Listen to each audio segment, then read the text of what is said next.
Assalamualaikum warahmatullahi wabarakatuh. Waalaikumsalam Selamat siang. Saya ucapkan selamat datang di ruang podcast SMP Negeri 40 Kota Bekasi. Pak Ibnu dan Pak Asep selaku wakil kepala sekolah bidang kesiswaan, saya ingin mendengarkan bagaimana sih tata tertib yang dilakukan di SMP kita ini. Silakan Pak Ibnu atau Pak Asep untuk menjelaskan. Ya, Bismillahirrahmanirrahim. Assalamualaikum warahmatullahi wabarakatuh. Waalaikumsalam. Terima kasih Bapak. Alhamdulillah pada hari ini kita bisa bertegur sapa, berdiskusi, saling mendukung untuk kemajuan di SMP Negeri 40 Kota Bekasi. Saya sebagai wakil kesiswaan yang ditugaskan, memang banyak sekali problema yang harus saya hadapi. Dan dengan problem itu bisa kita atasi bersama-sama dengan cara membuat peraturan. Jadi peraturan itu dibagi 3 ya Pak, yaitu ada peraturan untuk kedisiplinan dan tingkatannya rendah, kemudian sedang, dan kategori berat. Yang selama ini yang saya hadapi sehari-hari sekolah, rata-rata alhamdulillah SMP itu masih dalam kategori pelanggaran yang sedikit rendah gitu daripada bisa dibandingkan dengan sekolah-sekolah yang lain. Ini semua bisa tercipta karena ada berkat kerjasama antara pembina OSIS, kepala sekolah, tim manajemen, dan juga para dewan guru. Ya biasanya peraturan itu dibuat ketika kita menjelang tahun ajaran baru, disosialisasikan kepada orang tua melalui rapat yang sehari-hari di awal tahun. Setelah itu baru kita sosialisasikan kepada siswa. Misalnya ketika kita berangkat ke sekolah, ya tentu kita minimal jam 6.20 itu harus di sekolah. Kenapa? Nah biasa kita selalu mengadakan program pembiasaan, yaitu ada hari Senin kita upacara bendera ya Pak Asep ya. Tujuannya untuk meningkatkan kedisiplinan, kerapian, dan juga untuk mengingatkan tata tertib yang berlaku di SMP 40. Kemudian setelah itu kita ada program tadarus ya Pak Asep ya. Nah, tadarus ini untuk menimba atau menerpa tingkat kerohaniannya. Setelah itu kita ada program tadarus. Namun di balik itu masih saja kita temui pelanggaran-pelanggaran yang sering ditemui ya Pak. Banyak sekali pelanggaran, misalnya siswa malas bawa Al-Quran, sering terlambat atau upacara. Ya, tentunya kita memberikan suatu instrumen ya atau hukuman ya Pak ya. Hukumannya tegur berupa pertama kita teguran, peringatan. Setelah itu baru tidak ada perubahan, baru kita bicarakan tentang hukuman, misalnya memberikan 0 sampah. Kita punya program di sekolah kita 0 sampah Pak. Lalu nggak bisa juga baru kita panggil teguran orang tua. Nah itu. Nah kemudian untuk pelanggaran berikutnya yang dikategorikan sedang, yaitu di mana anak konflik dengan teman sekelasnya atau teman sebayanya di sekolah. Itu sering sekali terjadi konflik. Biasanya itu terjadi ketika jam kos Pak, jam kosong. Namun alhamdulillah SMP 40 itu untuk jam kos itu jarang sekali terjadi. Ya tapi tetap saja ketika ada pergantian jam yang namanya gelas, kalau sering bersentuhan kadang-kadang bunyi. Nah ini sering terjadi pada anak kita. Bagaimana cara menghadapinya? Ya tentunya kita panggil dua belah pihak, setelahkan duduk permasalahannya. Bisa didamaikan, kita damaikan. Kalau tidak bisa juga kita panggil orang tua. Kadang-kadang dulu alhamdulillah belum ada CCTV Pak. Waktu properti sekarang terjadi kehilangan barang, baik itu pensil, buku maupun uang. Yang sering terjadi itu uang kas. Tapi setelah kita punya CCTV setiap kelas, alhamdulillah sekarang 0% tidak terjadi kehilangan. Nah ini ada hikmahnya juga dengan adanya CCTV. Kemudian pelanggaran paling berat itu yaitu alfa yang lebih batas. Ya kita ketahui bahwa sekolah kita itu punya peraturan di mana alfa dalam satu semester lebih dari berapa Pak ya? Sekitar 10 ya Pak. Itu memerlukan pertimbangan panggilan orang tua. Ya bisa juga itu merupakan cikal bakal kita untuk jadi permasalahan untuk diskusi para wali kelas untuk kenaikan kelanjutan daripada siswa tersebut. Kemudian juga tawuran di luar itu pelanggaran berat. Apabila seandainya ada tawuran, ya tentunya kita juga akan mengalami proses pemanggil orang tua. Susah untuk dibina, ya kita berikan arahan orang tua bagaimana wujud kerjasama pihak sekolah dengan pihak orang tua. Saya rasa mungkin Pak Asep bisa menambahkan. Pak Asep silakan. Iya, terima kasih Pak Ibnu. Sedikit saja mungkin menambahkan apa yang sudah disampaikan tadi oleh Bapak Ibnu selaku wakil bidang kesiswaan.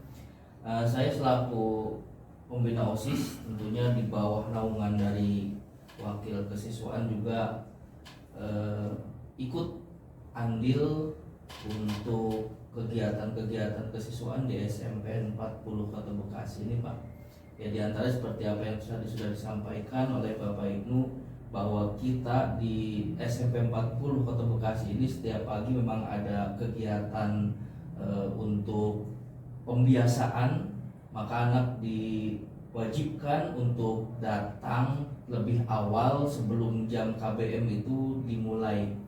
Jadi sebelum jam KBM itu memang dimulai, kita akan adakan hari Senin kita upacara bendera untuk kedisiplinan, kemudian hari Selasa kita ada tadarus, kemudian di hari Rabunya kita ada gelegar, diantaranya ada literasi dari bahasa, guru bahasa Indonesia, bahasa Inggris, bahasa Sunda, kemudian ada lagi tadarus, dan juga di hari Jumatnya kita melaksanakan sholat duha bersama-sama. Tentunya kegiatan-kegiatan itu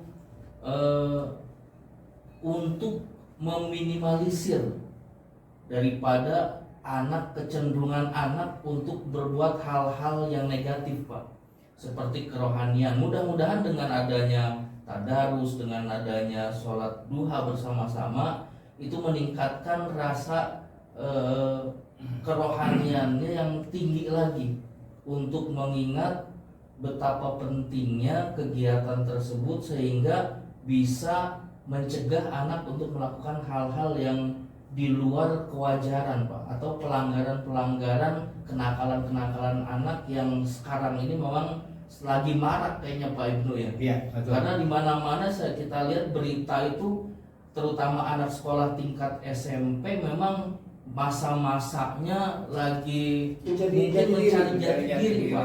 Nah, kita sebagai pelaku pendidik di sekolah tentunya harus siap sedia untuk mengikuti perkembangan tersebut, kira-kira begitu, Pak, untuk mengikuti perkembangan. Jadi kita mengikuti perkembangan anak nih, jangan sampai kita itu tertinggal oleh pengetahuan anak itu sendiri. Karena kalau kita tertinggal dari pengetahuan anak, lebih tahu dari kita, tentu kita akan bisa dibohongin sama anak itu sendiri gitu, Pak. Ya, tambahan, Pak, untuk hari Rabu kita juga ada program olahraga, ya. Iya. Yaitu senam bersama. Nah, itu sesuai dengan program dari Pak Mukti, ya, Menteri Pendidikan kita yang baru, yaitu P7. Itu salah satunya namanya olahraga. Iya, betul. Itu kita bekerja sama dengan guru olahraga yang kemarin sudah ada pelatihan 3 guru olahraga, yaitu Karolin, Pak Lunas, dan Pak Angga.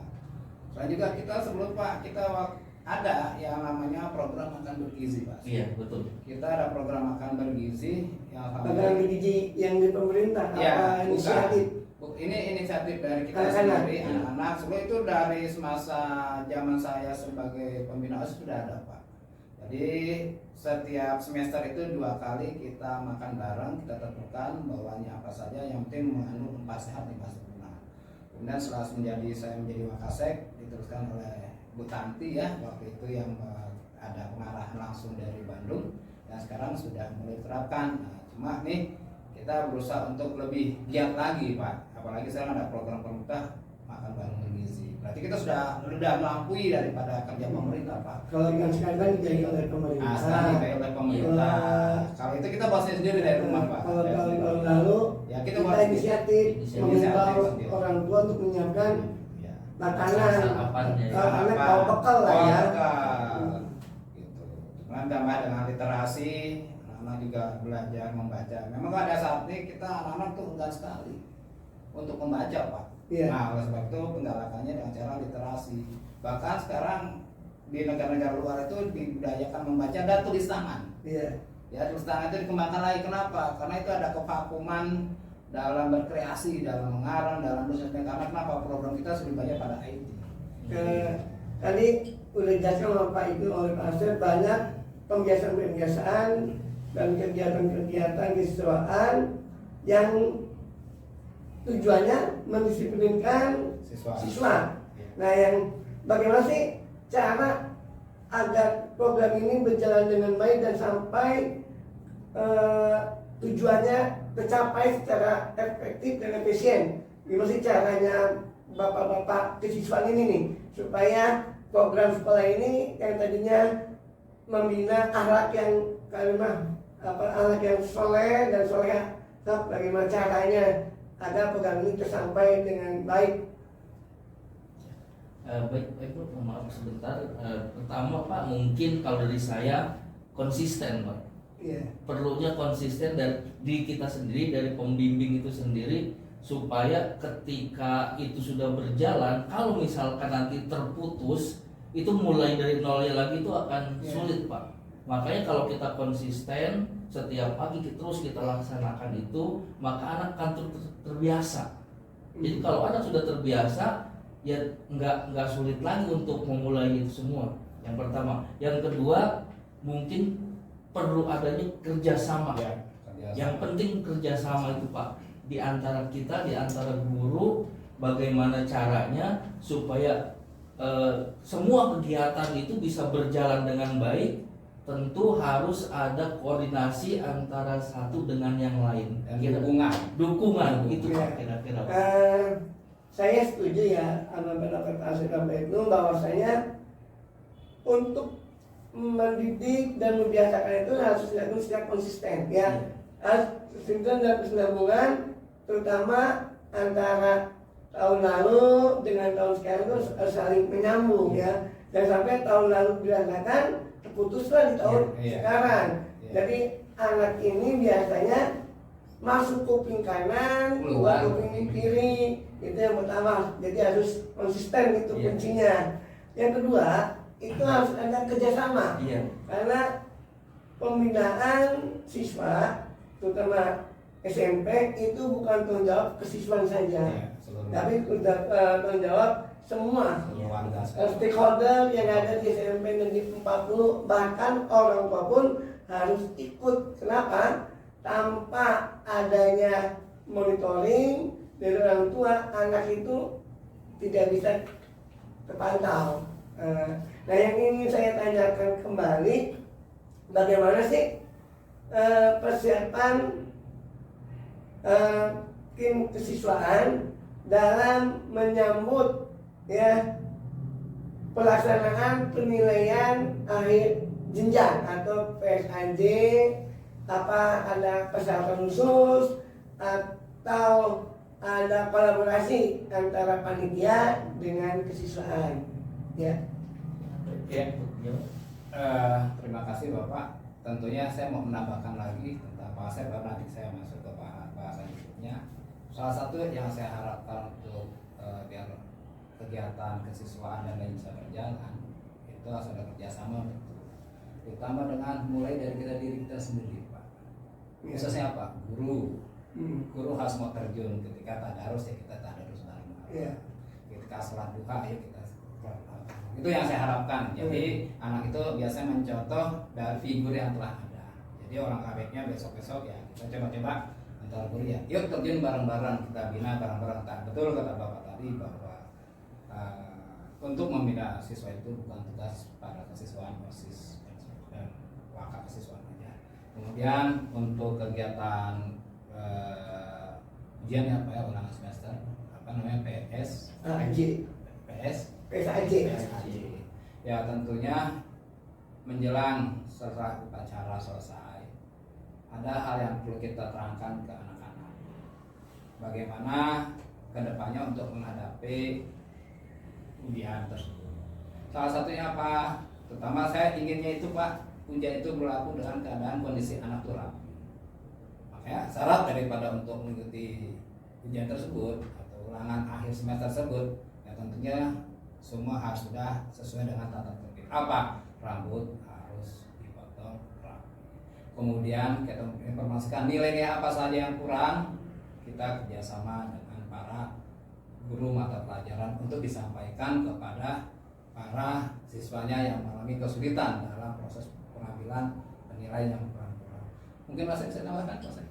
Ya, kalau tadi masalah disiplin rambut juga sebenarnya dari pakaian pakaian juga semua seperti kuku juga kita terus karena OSIS juga tiap pagi selalu ada piket ya Pak untuk mantau teman-temannya yang rambutnya gondrong, yang kukunya kurang rapi atau yang bajunya tidak lengkap atributnya, itu juga terus kita galakan untuk kedisiplinan anak, apalagi nanti dalam menghadapi ujian tentunya semua harus rapi semua gitu Pak, biar kelihatan enak dilihat. Kali ini kegiatan tes aja tinggal 2 minggu atau 1 minggu lagi.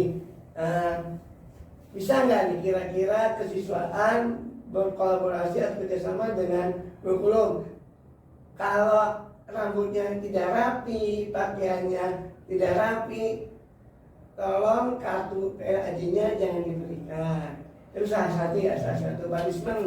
Nah kalau sudah rapi, dipersilakan. Itu bagaimana tanggapan Pak Ibnu dulu? Ya, itu sudah kita lakukan Pak. Jadi selama ini dalam SAJ kita sudah memberikan warning ke anak-anak, warning ke wali kelas, juga warning ke kurikulum bagi guru. Apabila melihat seperti ini ya mohon kartunya ditahan. Beri arahan dulu, saudara kasih kartunya. Besoknya ketika terjadi lagi, baru kita pemanggilan orang tua. Anak itu tidak diperkenankan untuk mengikuti PSAJ. Karena kenapa Pak? Kalau seandainya kita tidak perlukan seperti itu, ya anak bilang itu hanya peraturan biasa saja, tidak ada efek jerah. Ya alhamdulillah setelah ada peraturan tersebut, anak bisa langsung kemarin itu langsung potong rambut. Kemudian besoknya juga anak juga langsung bilang sama orang tua untuk minta uang potong rambut. Namun kadang-kadang kita sebagai siswa banyak kendala juga Pak saya. Karena kenapa? Ada bilang orang tua itu, ini udah pendek kenapa sih harus potong lagi? Saya bilang kita punya batasan. Pendek menurut Bapak belum tentu pendek menurut sekolah. Kalau pendek menurut saya itu yang penting anak itu tidak bisa dijemuk rambutnya Pak. Nah ketika anaknya masih bisa dijemuk, ya itu berarti atau dijambak ya bahasanya itu berarti dia itu panjang. Nah orang itu kadang-kadang itu tren mode sekarang anak-anaknya di mana samping pendek, atas tinggi. Nah, saya bilang pada anak ini bukan sekolah artis. Kalau kalian menjadi sekolah artis, silakan sekolah artis yang boleh rambutnya panjang, yang boleh dengan potongan seperti itu. Jadi udah kita lakukan selama ini Pak, alhamdulillah, dan ini bisa diterapkan untuk generasi-generasi sebelumnya. Ya, berarti artinya harus ada kriteria ya, rambut mana yang berapa senti yang tidak dipotong, sampai batasan mana yang dipotong mungkin Pak Ibnu sama Pak Asep bisa mensosialisasikan ke orang tua. Sebab salah juga kalau kita tidak ada ukuran standar berapa sih ketinggian rambut panjang pendeknya. Dan ini bisa kita sampaikan saat awal tahun ajaran baru supaya orang tua ya gitu, jangan sampai kita melakukan eksekusi tapi kita semua guru terutama kesiswaan belum memiliki batas standarnya. Nah, itu bisa kita komunikasikan. Nah, ada nggak itu tindakan atau hambatan yang kesiswaan alami saat menindak atau memberikan punishment ke siswa? Kalau dari saya sendiri dari OSIS ya Pak, ketika menindak untuk razia rambut ini kadang yang dilema buat kami, buat saya khususnya, kadang ada mungkin entah itu alasan atau apa gitu Pak Ibnu ya Bapak, alasan ekonomi biasanya. Oh Pak belum punya uang, atau ibu saya belum ada uang nih untuk potong rambut gitu. Nah ini yang jadi mungkin dilema buat kita. Jadi apakah dia bohong ataukah itu emang benar kenyataan seperti itu? Nah ini saya juga agak bingung nih Pak nih kalau begini. Jadi- Apalagi menyangkut masalah ekonomi Iya. gitu ya Pak. Jadi gini Pak, memang sering Pak kita menghadapi seperti itu. Akhirnya kalau saya pribadi Pak Asep ya, saya temukan hal tersebut dengan wali kelas. Ini bagaimana Bu? Ada uang kas nggak yang ini? Silakan gunakan uang kas dulu, nanti dia suruh ganti. Jadi itu Pak, cara saya seperti itu Pak. Jadi tetap anak itu hari itu juga potong rambut, namun saya koordinasi dengan wali kelas. Ini hanya rambut. Mohon kalau ada uang kas, upayakan untuk ditalangi lebih dahulu. Iya. Gitu Pak. Kemudian untuk sosialisasi itu udah Pak, waktu tahun ajaran baru kemarin, waktu itu ketika saya jadi pembicara di pertemuan orang tua murid ya kelas 7 waktu itu mengenai tata tertib sekolah, termasuk rambut saya udah beri batasan rambut yang baik bagaimana, terus seragam yang tiap hari itu apa sudah saya tampilkan seragam yang baik SMP yang filial kita itu sama satu dan itu udah kita sampaikan dan rata-rata ya alhamdulillah orang tua menerima. Namun yang lebih ini biar lebih paten lagi Pak LKBI besok kita buat peraturan tanda tangan untuk tata tertib itu mohon secara tertulis itu dilakukan orang tua. Gitu. Kita coba buat ke arah sana tidak ada konsekuensi yang telah kita sepakati bersama. Ya, artinya orang tua tahu kalau SMP Negeri 40 punya aturan yang harus ditaati oleh semua siswa. Artinya ini bukan untuk seperti militer, tapi untuk membiasakan pembiasaan kedisiplinan. Dari disiplin itu mulai dari hal terkecil. Ya, dari hal terkecil kalau sudah dibiasakan disiplin, insya Allah anak akan terbiasa untuk disiplin. Nah, kan beredar surat edaran dari gubernur kita Pak Deddy Mulyadi berkaitan dengan 9 langkah pembangunan karakter siswa. Di antaranya kategori anak nakal akan dimasukkan ke dalam barak militer. Nah, bagaimana tanggapan dari Pak Hasan dan Pak Ibnu dengan edaran tersebut, terutama tadi anak nakal dan kendaraan roda 2 bagi yang belum memiliki SIM? Siapa dulu? Yang pertama untuk berkendara ya Pak. Ya. Kalau emang dari dulu juga sekolah kita emang sudah ada aturan melarang anak-anak itu membawa kendaraan Pak. Tapi orang tua itu sendirilah yang memang memberikan dan mengizinkannya karena dengan alasan yang pertama nggak sempat untuk ngantar karena mereka sibuk kerja, itu yang pertama. Kedua mungkin angkot di sini juga kan kayaknya nggak ada angkot yang lewat jalur sini ya Pak, jadi mungkin itu kendalanya pertama.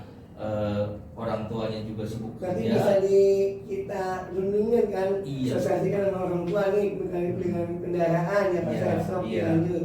Kemudian yang kedua yang masalah barak militer. Iya.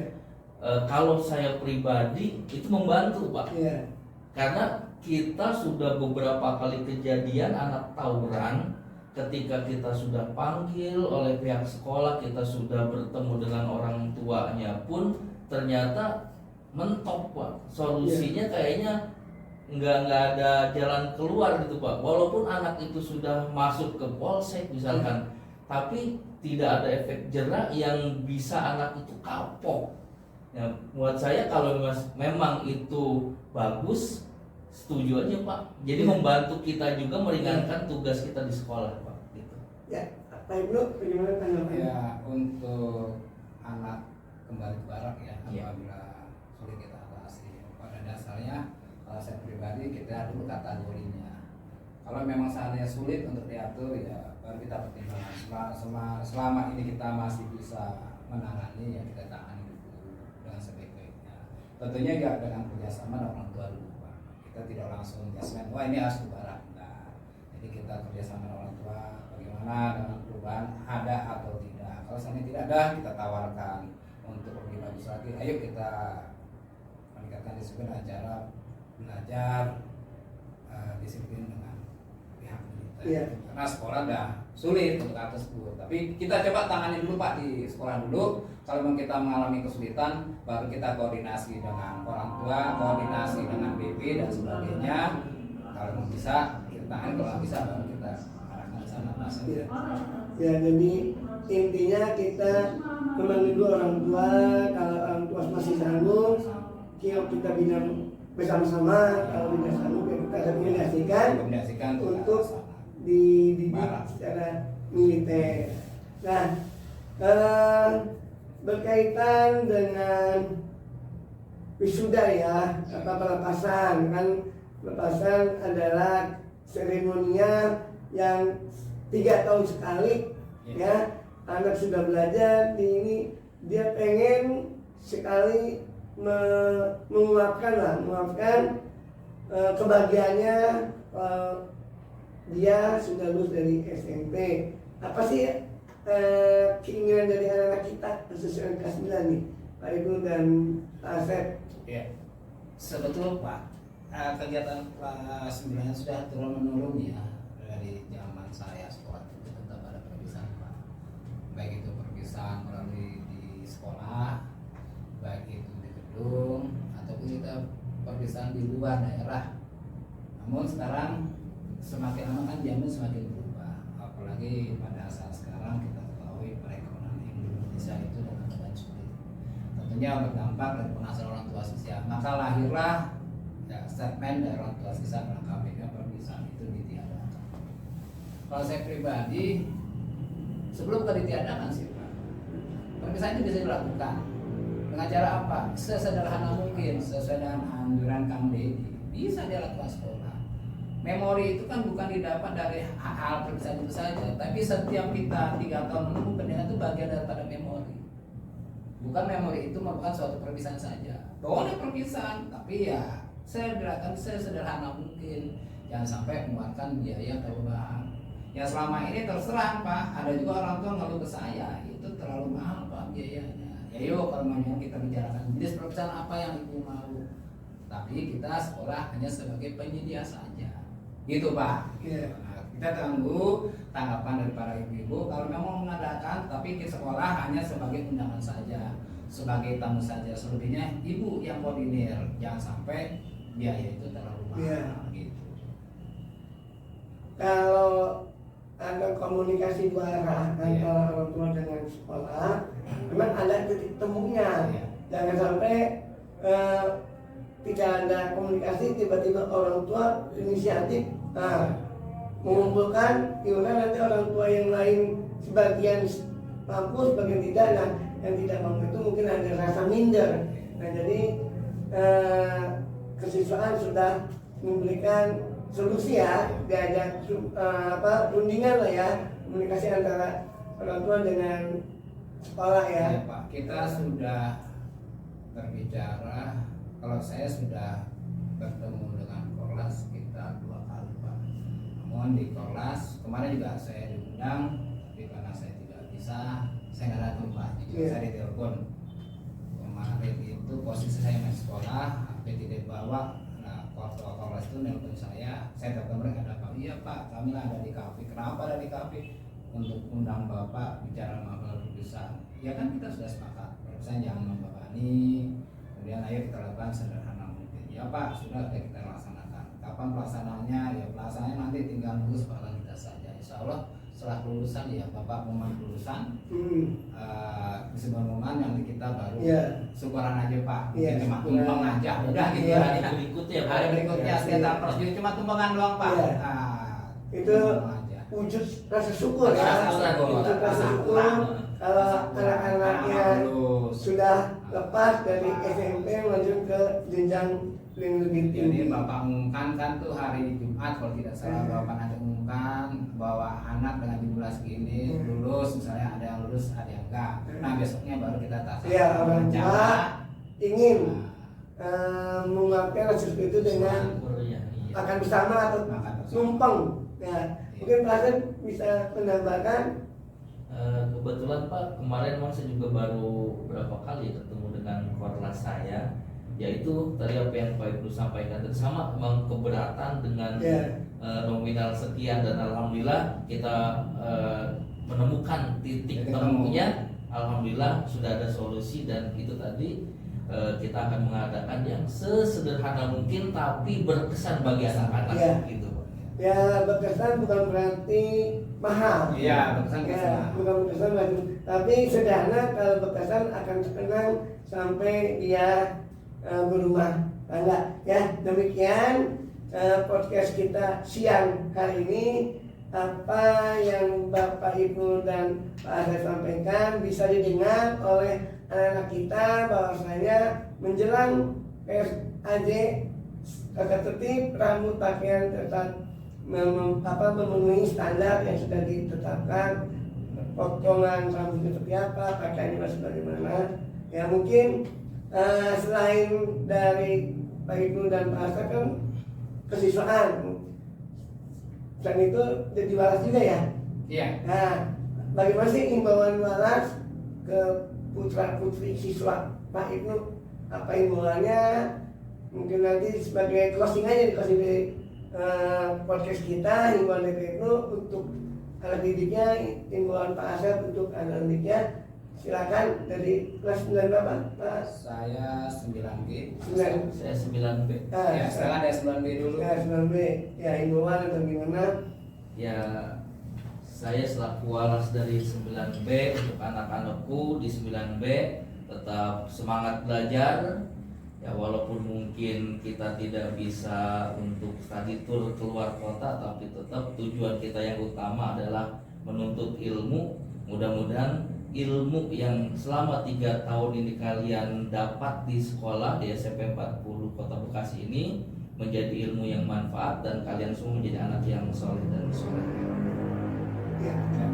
Untuk anak-anakku khususnya 9G dan pada umumnya seluruh siswa kelas 9, kita kembali lagi, kenangan yang terindah itu bukan hanya perpisahan saja.